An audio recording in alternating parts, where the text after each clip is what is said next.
দার্জিলিং জেলার একটি offbeat destination হলো পেসো। ৫,৪০০ ফিট উচ্চতায় অবস্থিত একটি মনোরম পাহাড়ি গ্রাম, আর যার অন্যতম সৌন্দর্য হলো চা বাগান।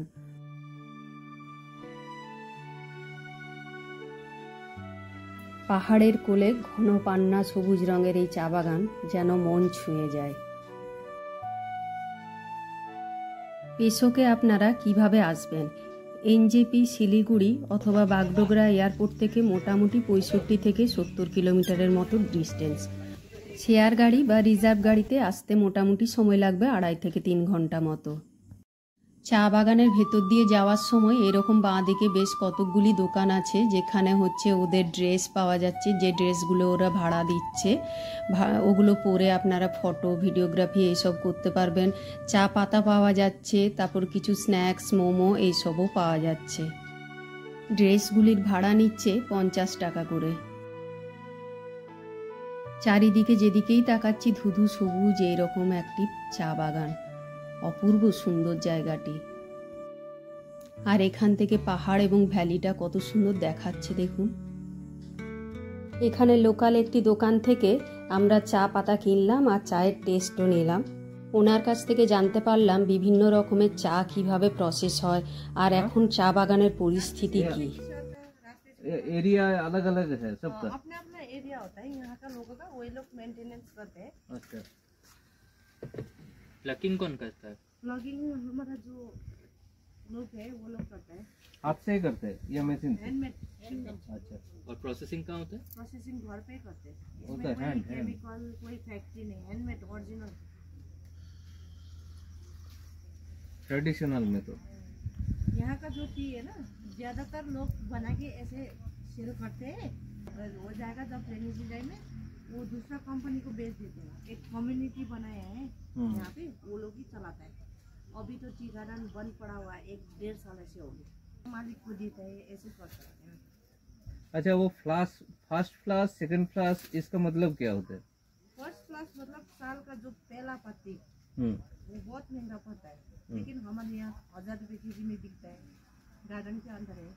और सेकंड क्लास मतलब जब रेनी सीजन का टाइम का वो थोड़ा कम दाम में बिकता है, क्वालिटी होता है। ऑटम क्लास होता है नवंबर का टाइम का, वो जब बारिश भी नहीं होगा, एकदम सूखा सूखा होगा ना, विंटर के टाइम का। अच्छा, उस टाइम का भी बहुत अच्छा फ्लेवर होता है। फर्स्ट और ऑटम बहुत अच्छा होता है, सेकंड थोड़ा ठीक ठाक होता है।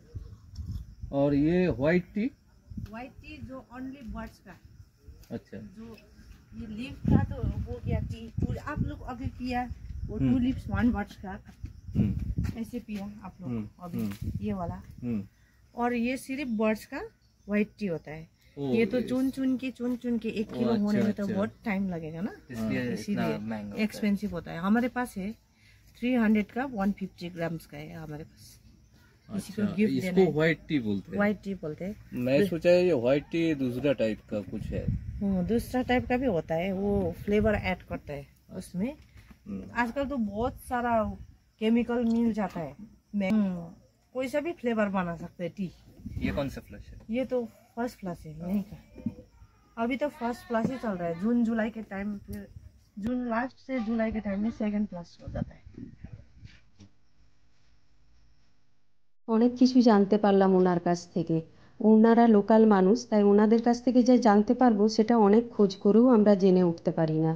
ওনাদের কাছ থেকে এই চা বাগানের নেপালি ড্রেসটা ভাড়া নিয়ে আমি একটু ফটোগ্রাফি আর ভিডিও সেশন করলাম।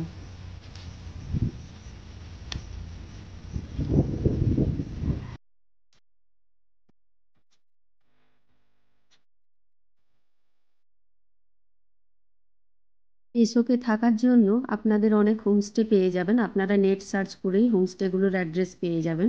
আর পেসোকের কাছাকাছি জায়গাগুলি হলো দার্জিলিং, কালিম্পং, লামাহাট্টা, তেনচুলে, তাগদা, মুকো, শিটং, কার্সিয়াং, বারামাঙ্গুয়া, ছোটামাঙ্গুয়া, দেউলো, রামধুরা, ইচ্ছেগাঁও।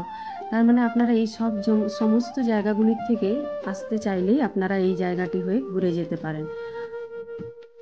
আমরা এখান থেকে চলে যাচ্ছি তাগধাতে। আমাদের তাগধাতে হোমস্টেতে আমরা আজকে নাইট স্টে করব। ভিডিওটি যদি ভালো লেগে থাকে তাহলে লাইক, শেয়ার, কমেন্ট করুন। আর যদি চ্যানেলটিকে এখনও সাবস্ক্রাইব না করেছেন তাহলে চ্যানেলটিকে সাবস্ক্রাইব করে দিন।